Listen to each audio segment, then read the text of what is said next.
আপনার বাচ্চাকে মনিমিক্স খাওয়াচ্ছেন তো? এটা কিন্তু বাচ্চাদের জন্য খুবই উপকারী একটা জিনিস। এটা বাচ্চাদের রক্ত স্বল্পতা এবং অপুষ্টিজনিত ঘাটতি পূরণ করে। আমাদের দেশের শতকরা 50 ভাগেরও বেশি বাচ্চা রক্ত স্বল্পতায় ভুগে থাকে। এই মনিমিক্স রক্ত স্বল্পতা পূরণ ও প্রতিরোধে কার্যকর। Hello everyone, welcome back to my channel. আশা করছি সবাই ভালো আছেন, সুস্থ আছেন। This is me from my page and channel Shimu's planet. তো আমার বাবুর বয়স এখন 1 বছর 3 মাস। আমি ওকে 7 মাস থেকে মনিমিক্সটা দিয়ে থাকি। এটা খাওয়ানোর নিয়ম আছে, একটা প্যাকেটে মোট 30টা প্যাক মানে মিনি প্যাক থাকে এরকম।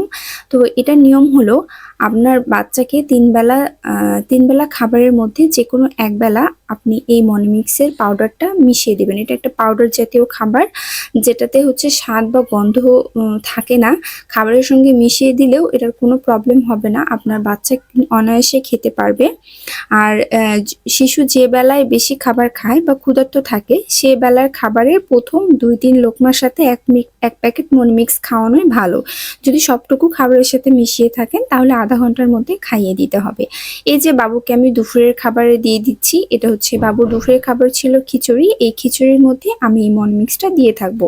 এটার নিয়ম হলো আপনি যেই মাসে খাওয়াবেন, যে মাস থেকে খাওয়ানো শুরু করবেন, টানা 2 মাস খাওয়াইতে হবে। তারপরে 4 মাসের গ্যাপ দিতে হবে। তারপরে আবার 2 মাস টানা খাওয়াতে হবে। এভাবে আমরা হচ্ছে 5 বছর পর্যন্ত বাবুদেরকে খাওয়াতে পারবো। শিশুরা অনেক কারণে অনেক কিছু খেতে চায় না।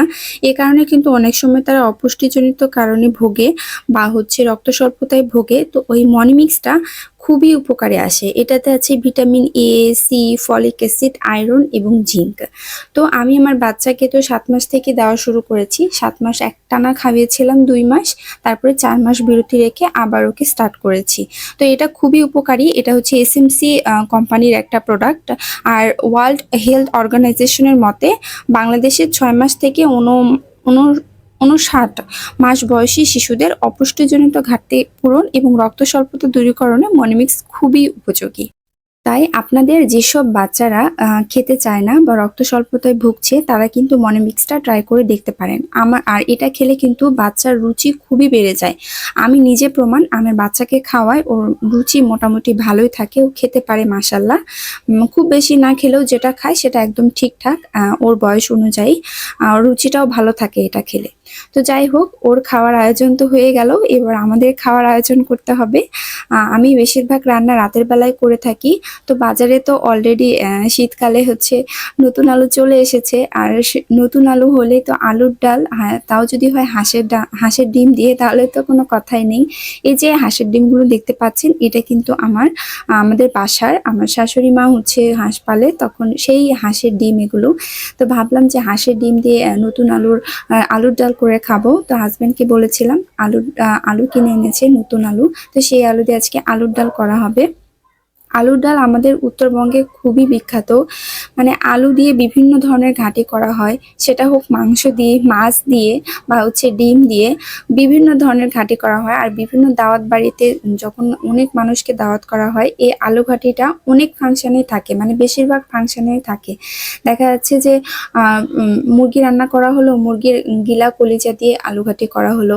মাছ রান্না করলে হলো মাছের মাথা দিয়ে আলু ঘাঁটি করা হলো। হাঁস রান্না করা হলো হাঁসের চামড়ি দিয়ে এই হচ্ছে আলু ঘাঁটি বা আলুর ডাল করা হলো। তো আমাদের উত্তরবঙ্গে আলু ঘাঁটি একদম বিখ্যাত, বা আলুর ডাল যেটাই বলেন না কেন। তো আমি এখানে সব মশলা দিয়ে ভালো করে ডালটাকে কষিয়ে নেব। তারপরে পরিমাণ মতো পানি দিয়ে দিব।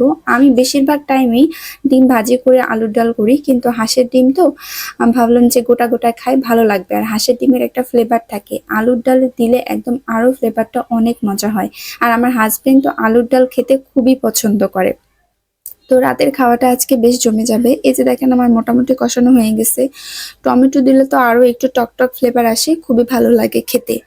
আমার ডালটা কষানো হয়ে গেলে আমি পরিমাণ মতো পানি দিয়ে দিব। আর এখানে কিন্তু এই রান্নাটা করতে বেশি টাইমও লাগে না। আলু সিদ্ধ করে তারপরে সব মশলা দিয়ে আলুটা কষিয়ে নিয়ে তারপরে পানিটা, ঝোলের পানি দিয়ে দিলেই হলো।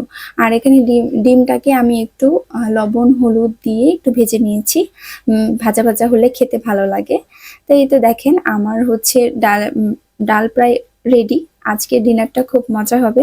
তো আজকের ভিডিওটা এই পর্যন্ত। সবাই ভালো থাকবেন। আল্লাহ হাফেজ।